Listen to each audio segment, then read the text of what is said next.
Assalamualaikum warahmatullahi wabarakatuh. Bismillahirrahmanirrahim. Walhamdulillah. Asyhadu an la ilaha illallah wahdahu la syarika lah. Wa asyhadu anna Muhammadan abduhu wa rasuluhu la nabiyya ba'dah. Allahumma shalli ala Muhammad wa ala alihi wa ashabihi ajma'in. Amma ba'd. Qala Allah Ta'ala, a'udzubillahi minasyaitonir rajim. Ya ayyuhalladzina amanu taqullaha wa la tanzur nafsum ma qaddamat lighad wattaqullaha innallaha khabirum bima ta'malun. Qala Nabi sallallahu alaihi wasallam, ittaqillaha haitsu ma kunta wa bi sayyatal hasanata taquha wa khuliqan nasa bi khuluqin hasan. Bapak, ibu-ibu jemaah pengajian Ahad pagi Masjid Al-Furqan rahimakumullah. Syukur alhamdulillah di pagi hari ini kita masih dipertemukan oleh Allah di ruangan masjid ini dalam rangka kita melanjutkan taklim yang secara rutin setiap Ahad pagi dilaksanakan di Masjid Al-Furqan ini. Kita pun bersyukur kepada Allah karena sampai detik ini kita masih diberi kesempatan oleh Allah untuk menikmati hidup dan kehidupan kita di muka bumi ini. Semoga kita dapat memanfaatkan kesempatan yang masih diberi oleh Allah ini, karena kesempatan ini tidak lama. Memanfaatkan sisa-sisa umur, mengisinya dengan berbagai amal soleh untuk bekal kita menghadapi kehidupan akhirat yang semua kita sekarang sedang berproses menuju ke sana. Jemaah pengajian rahimakumullah, sesuai dengan yang iklan yang beredar bahwa pagi ini kita akan membahas 6 hal yang dapat merusak amal kita. Perlu kita ketahui ini, karena jangan sampai nanti di akhirat ketika hisab kita protes pada Allah, mana amal sholat, mana amal puasa, mana amal kebaikan, itu ada padahal di dunia dulu sholat malam wajib, puasa bukan hanya wajib, sunnah, umrah pun berkali-kali. Tapi di mana sekarang? Kita ketahui hari ini ada, kita menghindari. Jangan sampai kita di akhirat nanti menjadi orang-orang yang muflis, orang-orang yang bangkrut. Tadi muflis itu sudah dibahas di sini beberapa waktu yang lalu. Nah, berangkat dari firman Allah dalam surat nomor 16 ayat 92. Wala takunu kalladzina qadats wazlaha min ba'di quwwatin nasa. Al-ayat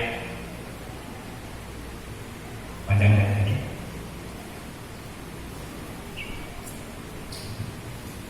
Dan janganlah kamu seperti seorang perempuan, wala takunu kalladzina qadats wazlaha, yang menguraikan benangnya, min ba'di quwwati, yang sudah dipintal dengan kuat, an kasa, menjadi cerai-berai kembali. Al-ayat, saya sambungkan ayat itu ya. Sama, saya ambil yang bangga. Ayat ini ada yang mengartikan dengan 2 pengertian. Yang pertama, jangan menghilangkan amal soleh kita dengan perbuatan-perbuatan yang dapat merusaknya, seperti memfitnah, menggunjing orang, melakukan kezaliman dan sebagainya. Sama seperti perempuan yang sudah memintal pedang dengan kuat, sudah jadi kain, kemudian diuraikan lagi, dibongkar lagi. Ini perbuatan yang sia-sia.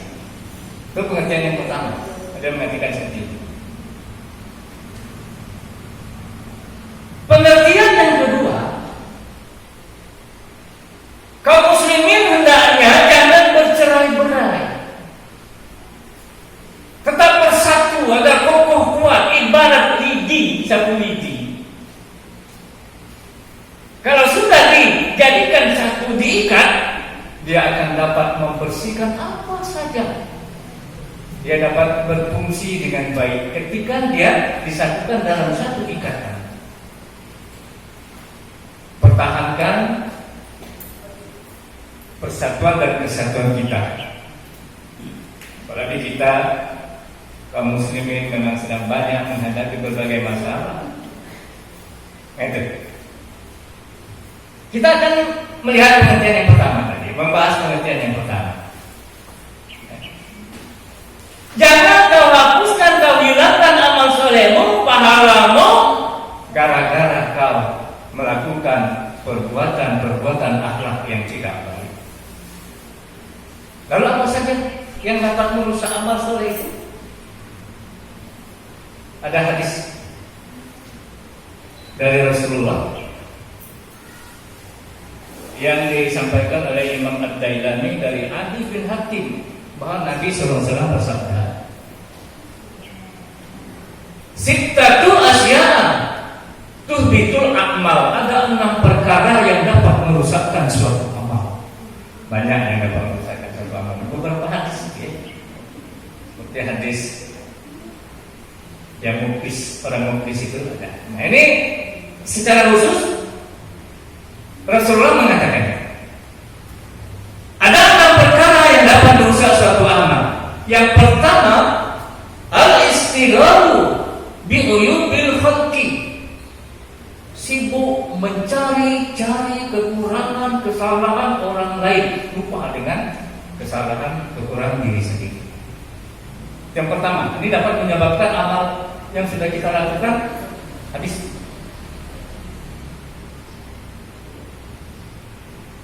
Jadi ini tahu, gak lemah-lemahnya kalau gak tahu kesalahan orang, apa dia dicari-cari. Jika perlu beberapa puluh tahun yang lalu dia melakukan sesuatu, dibongkar. Ini dia kesalahannya, karakter orang dibunuh.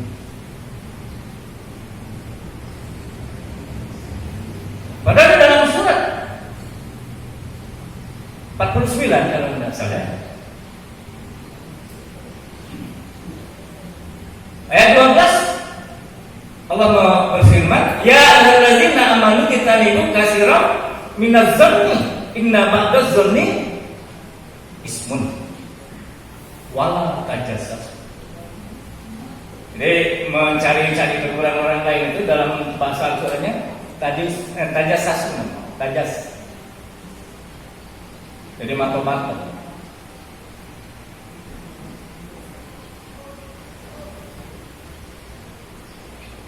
Tajas ini timbul dari zon, prasangka yang buruk kepada seseorang. Wahai orang-orang yang beriman, janganlah kamu berprasangka buruk, karena sebagian dari prasangka yang buruk itu adalah dosa besar. Wala tajassasu, dan janganlah kamu mencari-cari kelemahan orang, kekurangan-kekurangan orang. Wala yaghtab ba'dukum ba'dan, dan janganlah kamu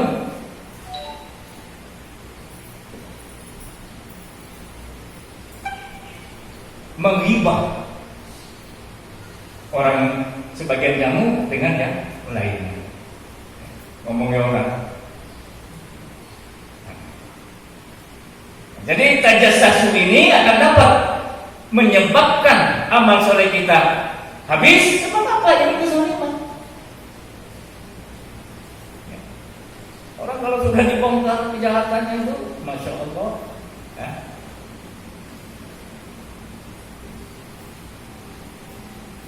Jadi berhati-hati, ya. Lebih baik kita menyibukkan diri dengan zikir, menyibukkan diri dengan membaca Al-Quran, berbuat amal soleh yang lainnya. Nanti hapus amal soleh kita lakukan, sholat malam pagi, puasa rajin, tapi karena kita tajassus, suka mengungkit-ungkit, mencari-cari kelemahan orang. Jadi kalau misalnya dalam video, misalnya ini, udah main ini. Nah, ini menjadi perhatian kita, ya. Jadi Allah sangat melarang untuk kita melakukan tajassus itu. Oleh karena itu dalam hadis disebutkan oleh Rasulullah, tuba liman sawalahu aibuhu an uyubin nas. Beruntunglah orang yang sibuk mencari kekurangan dirinya sehingga tidak sempat lagi mencari-cari kekurangan orang lain. Ini sibuk mencari, kan kurang, ya. Ilmuku ini kurang, amalku ini kurang. Sibuk dia mencari kekurangan dirinya sendiri. Jangan sampai ibarat kata pepatah itu, jerawat di muka orang kelihatan tapi bisul di muka sendiri tidak kelihatan. Lah pecah baru tahu malu bisul. Tapi yang sering kita dengar, tumor di sebelah lautan kelihatan tapi gajah di bulu mata tidak kelihatan. Ya. Jadi banyak-banyaklah introspeksi diri. Jangan mengintrospeksi diri orang. Biasanya kalau sudah tajassus itu akan timbul riba. Ngomongkan orang, ya, bayi, sifat-sifat yang tidak suka orang untuk dibicarakan, expose, dibicarakan. Itulah yang namanya riba, itu sesuai kenyataan. Kalau tidak ada, bohong kata Rasul atau fitnah. Nanti yang pertama yang dapat merusak amal kita. Lalu yang kedua yang dapat merusak amal soleh kita itu adalah waqaswatul qalbi. Waqaswatul qalbi. Apa itu? Keras hati.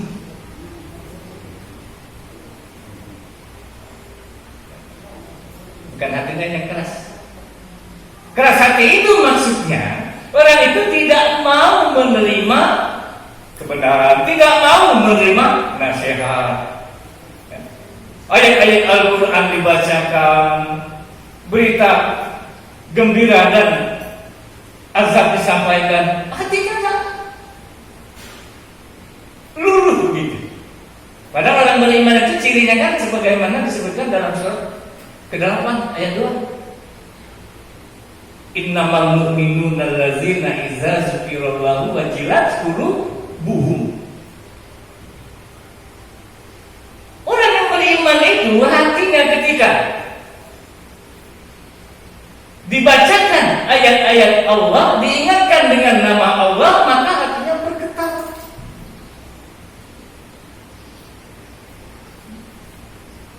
Menerima apa yang disampaikan. Nasihat walaupun dari orang yang tidak selevel dengan dia pun tetap diterima. Jangan memandang orangnya, tapi pandanglah apa yang disampaikan. Itu nasihat itu yang paling bagus.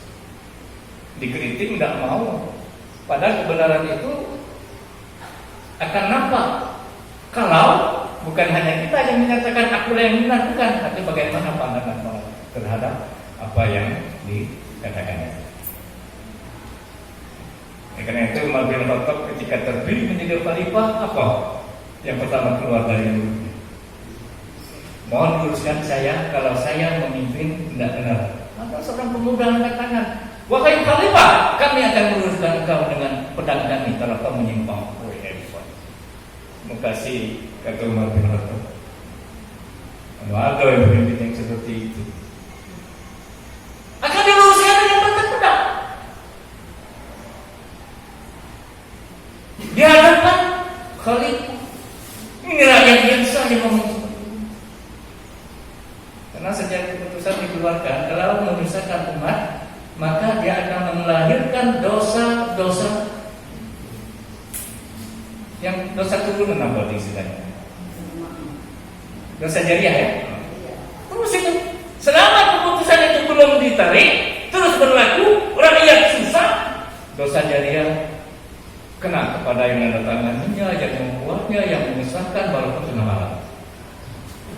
Jadi kalau ada yang memberikan masukan, kritik dan sebagainya diterima, karena itu dosa jariah ini. Jadi bukan hanya amal jariah, dosa jariah juga ada. Di medsos ada gambar perempuan misalnya telanjang, lalu kita sebarkan. Selama itu masih ada pihak yang lain terus mengalir dosa jariah. Nah itu ya. Keras hati. Orang yang beriman begitu diingatkan nama Allah, hatinya bergetar. Bergetar itu bagaimana? Apakah geledak duduk kan itu di dalam dada? Itu tidak. Kalau ada geledak duduk di dada itu namanya sakit kan? Jantung. Jantung kan artinya apa kalau sakit? Bergetar hatinya. Begitu mendengar nama Allah, ada kontak hati ini dengan dipanggil oleh suara azan, segera aja kontak. Kak, panggilan sholat, tinggalkan dulu. Kontak nama Allah disebut. Kalau Pak Lubis ada nama rumahnya disebut, pasti dikontak. Nah itu namanya hatinya bergetar. Tapi kalau azan kumandangkan terus, malah 12 terus. Atau nyodok bola sodok terus. Nah ini wa idza tuliyat alaihim ayatun zadatuhum imanan. Ayat Al-Quran dibacakan, imannya terus bertambah.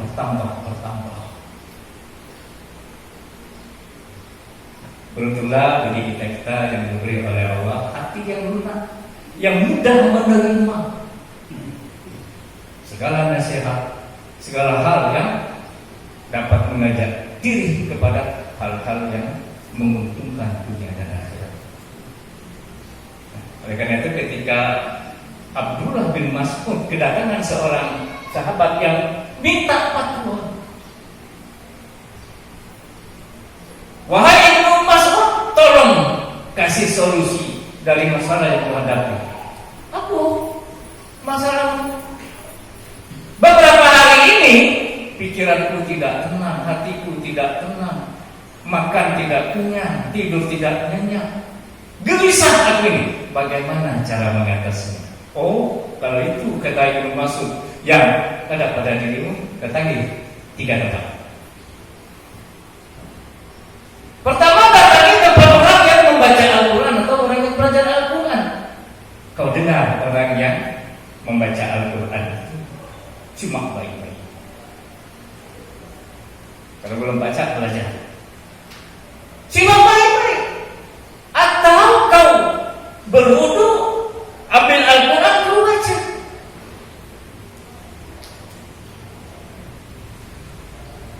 Kalau belum juga kegelisahan selesai, hilang, maka lakukan yang kedua. Kau datangi majelis-majelis taklim yang banyak menyampaikan ayat-ayat Allah, ilmu-ilmu Allah ini. Kau dengarkan baik-baik. Karena di situ malaikat sekarang ini sedang banyak bersama kita mendengarkan taklim ini. Mereka sangat senang di mana-mana ada taklim, mereka kumpul di situ. Karena mereka sendiri tidak bisa membentuk taklim. Kita sedang dinaungi oleh malaikat sehingga hati kita sakinah. Kenapa? Kalau yang kedua belum bisa juga, kau lakukan yang ketiga. Di tengah malam sunyi, di sepertiga malam, kau bangun, berwudu, lakukan salat. Ini bukan tadi. kalau belum cukup yang ini, mohon kepada Allah agar Allah mengganti hatimu, karena hatimu sekarang bukan hatimu. Mohon Allah minta ganti dengan hati yang lain. Lalu setelah pulang ke rumah pengajian rahimahullah dipraktikkan oleh sahabat ini, baru beberapa mikro membaca Al-Quran, artinya sudah kembali.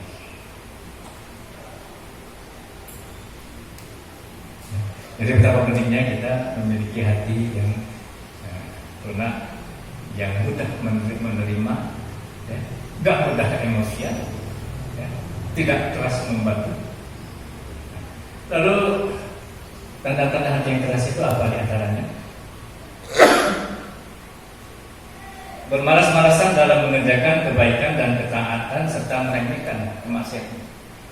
Malasnya mengerjakan kebaikan, ketaatan, tapi terhadap maksiat bukan main senangnya. Yang kedua, tidak terpengaruh hatinya dengan ayat-ayat Al-Quran yang dibacakan.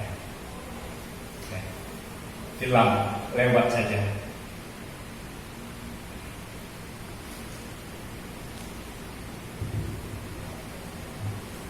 Seharusnya orang yang beriman seperti yang saya sampaikan tadi. Lalu yang ketiga, tidak terpengaruh hatinya dengan berbagai ujian, musibah dan cobaan. Berkali-kali Allah menurunkan itu, tapi hatinya tetap saja tidak mau taat, tidak mau kembali ke jalan Allah. Itu ciri-ciri hati yang keras. Engkau muslimin, jemaah pengajian yang makmur. Lalu yang ketiga, jadi hati yang keras itu akan dapat menghilangkan, menghapuskan amal-amal yang kita lakukan. Lalu yang ketiga, hubbud dunia, terlalu cinta kepada dunia. Wa hubbud dunia, maksudnya terlalu cinta dengan dunia melupakan akhirat. Ini yang tidak boleh. Silakan saja cinta dunia, tapi jangan sampai cinta dunia itu melupakan kita dengan akhirat. Dunia saya kata dana ya dunia, artinya dekat, hancur, panah. Itu artinya dana ya dunia. Ada ulama yang membagi dunia ini ada dua. Ada dunia dalam arti fisik, ada dunia dalam arti zina, perhiasan. Dunia dalam arti fisik, ibu dan bapak-bapak, dan dunia tempat kita hidup sekarang ini.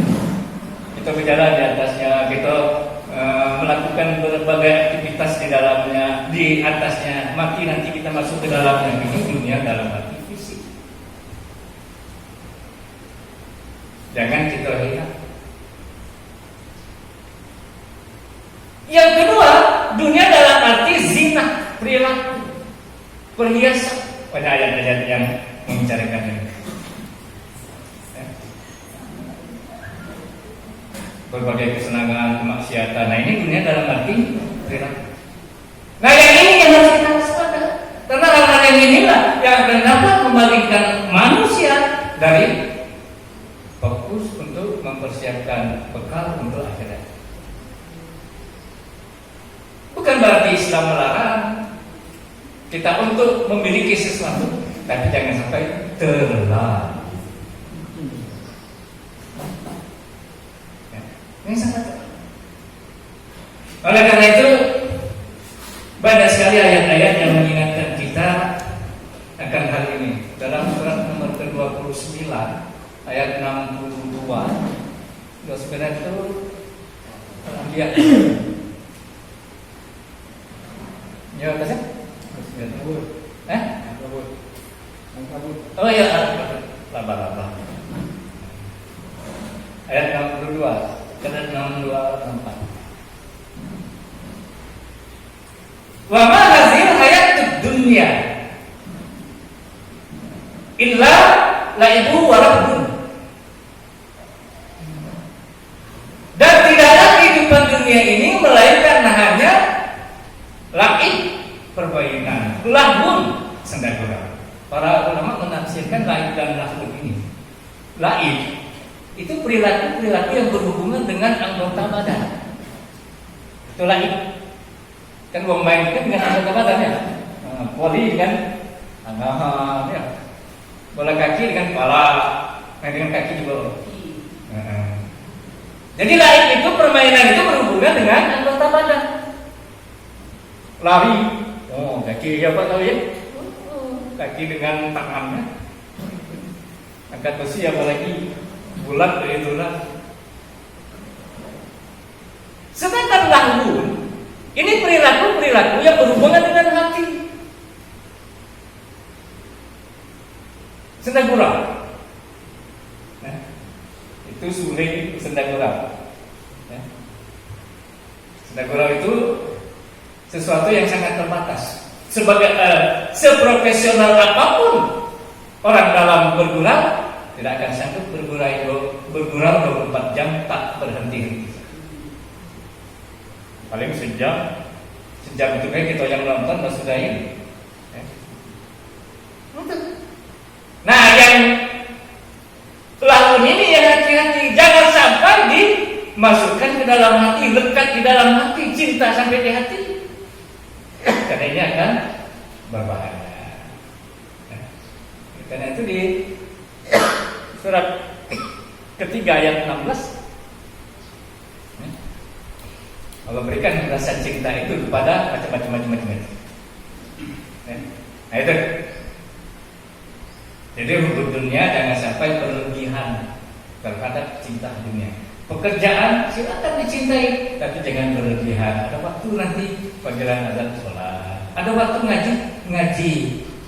Si pemulung baik baca ngaji dia, berhenti dia sebentar, duduk di pinggir emper toko ngaji.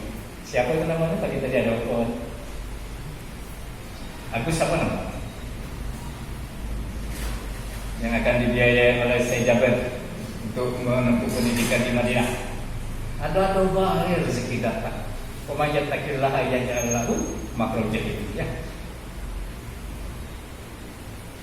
Ingin sekali dia sekolah, tapi dia orang miskin.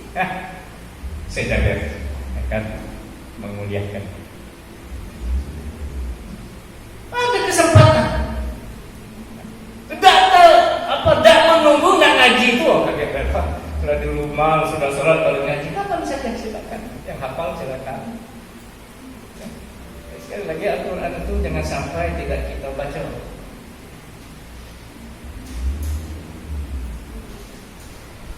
Harus punya target. Paling enggak 1,5 bulan pertama. Kemudian dipelajari juga makna-maknanya, artinya, tafsirnya juga.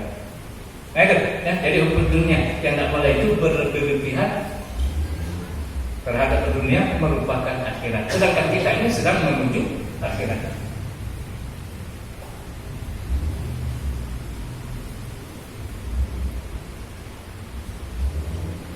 Lalu mengapa cinta dunia ini dikatakan oleh Rasulullah hukum dunia raksu kulli khati'ah. Cinta dunia adalah biang semua kesalahan. Mengapa dikatakan Rasulullah demikian itu? Yang pertama, mencintai dunia berlebihan akan menimbulkan sikap mengagungkan dunia. Kalau diajak bicara soal dunia dengan berbagai macam ininya, wah bukan main. Habis waktu tidak terasa. Kalau berbicara tentang agama, bagaimana persiapan untuk menghadapi akhirat itu tak menteri. Lalu yang kedua, Allah melaknat dunia dan membencinya, kecuali dunia yang digunakan untuk kepentingan syariat. Di mata Allah dunia ini hina. Oleh karena itu, dalam bersikap berpatokanlah. Salah satu patokan kita di dalam Al-Quran disebutkan di surat Al-Qasas ayat 77 sering kita dengar. Kalau bertanya fima atakallahu darul akhirah wala tansa nasibaka minad dunya dan seterusnya.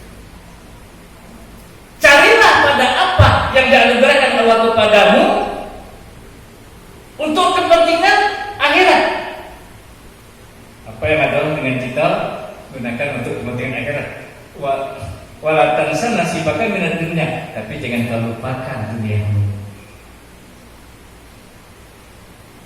Silakan cari, gunakan untuk kepentingan akhirat. Jangan baru nak tinggalkan akhirat, enggak. Duniamu jangan kau tinggalkan. Dunia mazra'atul akhirat, dunia ini adalah tempat untuk bercocok tanam. Bukan hadis ini. Hadis juga, tapi hadisnya hadis dhaif. Dunia tempat bercocok tanam. Lalu ibu dan bapak-bapak, itu diantara mengapa dunia ini merupakan biang semua kesalahan kalau kita terlalu cinta kepadanya. Lalu yang keempat, yang dapat merusak amal soleh itu, amal soleh yang kita lakukan itu adalah wakilatul haya, kurang rasa malu. Wakilatul haya, kurang rasa malu. Bahkan mungkin tidak ada rasa malu. Padahal malu itu al-haya'u minal iman. Malu itu sebagian dari iman. Oleh karena itu Jibril berkata kepada Rasulullah, ya Muhammad, kalau kamu sudah tidak punya rasa malu lagi, maka lakukan apa yang akan kamu lakukan semau. Biasanya orang yang tidak punya rasa malu itu seperti itu. Tidak ada rem terhadap apa yang akan dilakukan dan dikatakan. Malu merupakan sifat yang harus kita miliki. Dia merupakan akhlak yang mulia, akhlakul karimah. Kalau kita sudah tidak punya rasa malu lagi, maka kita akan berada di tingkat makhluk yang paling bawah, binatang.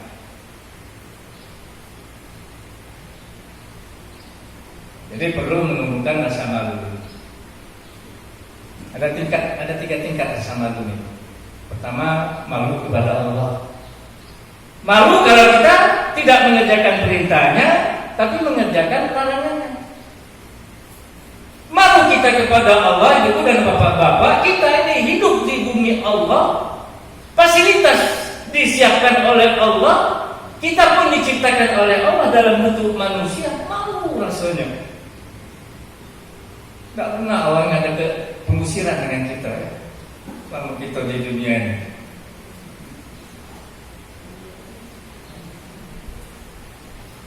Nak bernafas, oksigen disiapkan. Mau nyuci, mau mandi, air diturunkannya. Semua milik Allah, dan Allah tidak pernah minta bayaran. Tidak ada kata-kata Allah kontrak sekian, hari bayarnya sekian. Nah, malu rasanya Pak kalau berpikir ke sana. Minum tinggal mengolah saja air yang ada. Tidak lagi kita tidak menciptakan air dari hal tamako dan sebagainya baru tercipta air. Tidak. Air sudah. Siapa yang menyiapkan? Allah. Alangkah malunya kita dengan Allah kalau kita tidak nurut dengan perintahnya, tidak menjauhi larangan. Yang kedua, malu pada diri sendiri.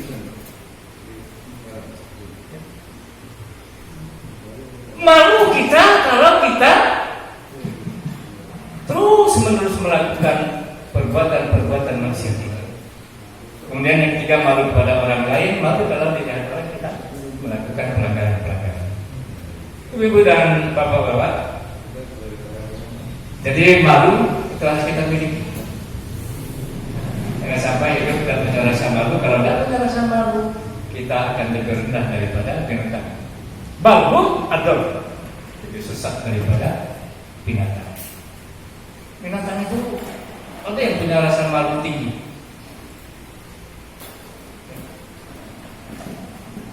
Bahkan kita kadang-kadang bapak sama anak lagi.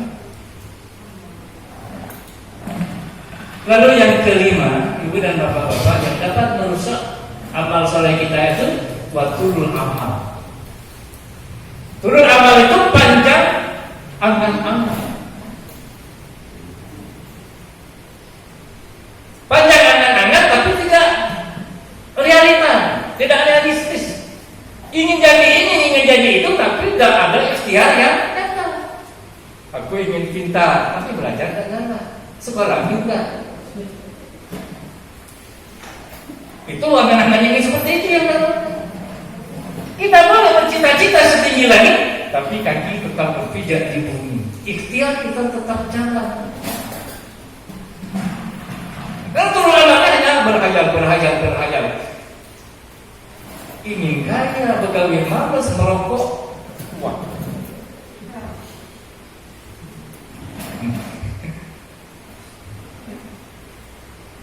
Maka yang merokok, aku paling ada dengan merokok. Mencari duit apa? Iya, dibakar-bakar. Katanya masuk dirugikan. Itu apa mereka paling susah mencari duit. Apalagi di masa pandemi. Sudah istirahat pulang dibakar. Ya Allah. Untuk Mbak Datuk itu berhenti dia berhenti. Aku lah berhenti usaha merokok. Pada rokok berat. Tahu begitu kita malah berhenti. Alhamdulillah aja rokok nutup pabrik rokok.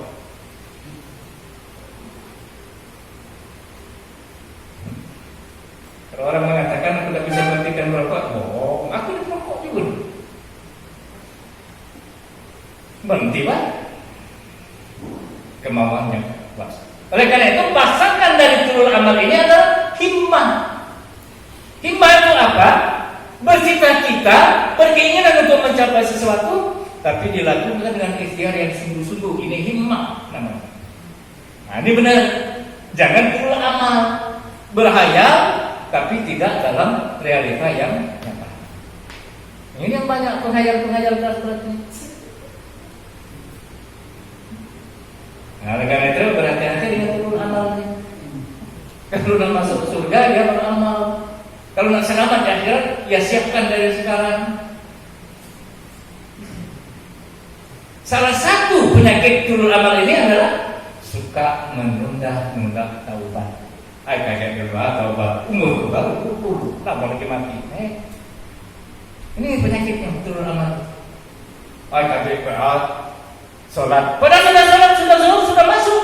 Kaget akan zuhur sampai jam 3. Nah ini turun amal. Suka menunda-nunda kebaikan. Padahal nak bersedekah sudah ada negerinya kaget ya. Macam kurangnya. Lalu yang terakhir yang dapat merusak amal itu adalah wazalimun la yang tahil, kezaliman yang tidak dihentikan dapat merusak amal. Bagaimana kezaliman yang dapat merusak amal itu? Di dunia memang sedang berlangsung. Misalnya ya, kita dizalimi oleh seseorang, kita kasih tahu bahwa perbuatan itu mengganggu, tapi kezalimannya tetap dilakukan, perbuatannya tidak dihentikan. Nah kalau kita beri maaf, oke, selesai urusan. Tapi kalau tidak diberi maaf, di akhirat nanti kita lagi. Yang disebutkan dalam hadis ada seseorang yang sudah akan masuk surga, tapi ada orang yang pernah dizalimi dari dunia ini. Dia ngadu kepada Allah, ya Allah, kaget dulu. Pas kita nyanyi tak sebebas. Kaget dulu saya itu masuk surga karena dia ada sakitan dengan saya. Belum selesai di dunia ini. Apa dia? Misalnya utang. Aku dulu pernah, ya Allah, misalnya lagi utang dengan dia, tapi dia nak bunuh aku, dia berarti ini kita gitu. Dan aku tidak pernah membebaskan. Baru-baru ini kan ada guru ngaji yang dibunuh ya, di Bogor. Gara-gara apa? Lagi utang dengan yang membunuh 1 juta rupiah. Kalau ada yang lagi utang, terima kasih, jangan marah-marah. Karena utang itu jadi persoalan. Terima kasih, kau ingatkan aku lalu punya dengan utang. Selama tidak dimaafkan oleh orang yang tempat berutang, maka hutang itu terus akan jadi masalah. Dan itu akan menjalankan pahala terus. Selama yang ngutangi itu berlaku baik dengan yang tempat berutang, misalnya lagi tidak ada macam-macam, Saudara lagi nggak bayar, mulai itu sumpah serapah keluarga itu percuma ngutang uang. Biarkan. Kalau dia tidak kata minta tempo ya sudah. Nah, dalam Al-Baqarah kan disebut begitu. Kalau orang yang tempat berutang itu belum punya kelapangan, tagih dulu lagi.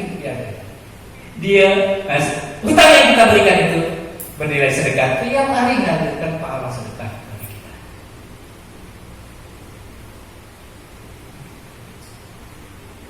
Selama tidak direlakan hutang itu akan jadi masalah dan oleh karena itu kezaliman yang kita lakukan kepada hati-hati dengan orang lain, jangan sampai kita melakukan kezaliman dengan tetangga kita nih paling banyak terjadi. Nggak terus apa. Itu. Jadi kezaliman segera dihentikan. Kalau kezaliman itu barang orang yang kita ambil, kita minta maaf, balikan barang-barangnya itu. Sudah kita maaf, tapi barangnya tetap kita pendam. Percuma kita minta maaf. Minta maaf, oh bukan aku senangnya dengan sendal yang kuambil kemarin. Dicari-cari di pasar dan hati Pak. Aku minta keikhlasan sendal itu. Aku nak minta bayar. Kata yang kehilangan sendal udah apa-apa, aku ikhlaskan. Alhamdulillah, bebas. Pernah menyakiti orang, pernah membunuh orang, pernah menempelin orang, pernah nyubit orang, dan sebagainya. Itu segera selesaikan dirinya ini. Dan minta maafnya jangan nunggu lebaran Idul Fitri. Selama umur kita belum tentu sampai ke sana. Yang bagusnya begitu kita melakukan kesalahan, segeralah kita minta maaf.